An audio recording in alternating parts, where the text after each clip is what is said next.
आता आपण शिकणार आहोत विद्यार्थी मित्रांनो पाठ दुसरा। पाठाचं नाव काय आहे? माया। काय आहे? माया। चला तर मग आता आपण पाठ शिकूयात। एका जंगलात एका भल्या मोठ्या गुहेत एक सिंह एकटा राहत होता।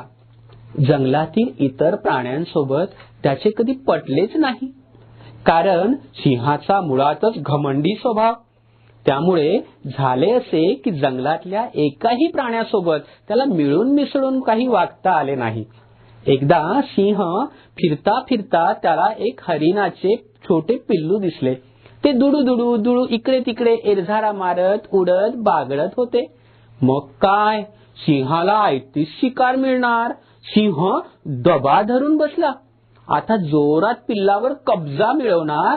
इतक्यात सिंहाच्या पायाला एका छोट्या प्राण्याचा स्पर्श झाला आणि नजर हटली। पिल्लू पळाले। पायाला कशाचा स्पर्श झाला ते बघणार तोच विचार करता करता सिंहाला भला मोठा विषारी साप दिसला।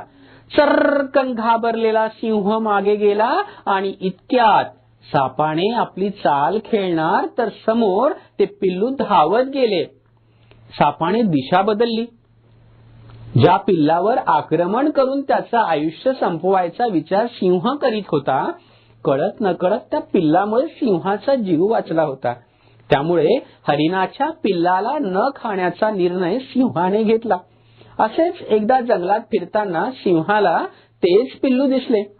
यावेळी मात्र ते शिकाऱ्याच्या जाळ्यात अडकले होते। त्याला सुटायचा मार्गच दिसत नव्हता।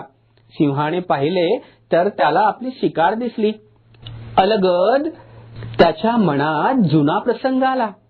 काय करावं हा विचार करीत असताना सिंहाने पिल्लाच्या मदतीचा प्रयत्न केला, पण समोर सिंह पाहून हरिणाचं पिल्लू भेदरून मागे जाऊ लागले।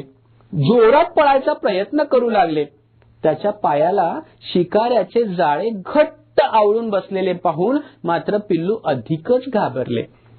आज कोणत्या ना कोणत्या प्रकारे आपला जीव जाणार असा विचार करीत असताना समोर सिंहाने पंजा दिला।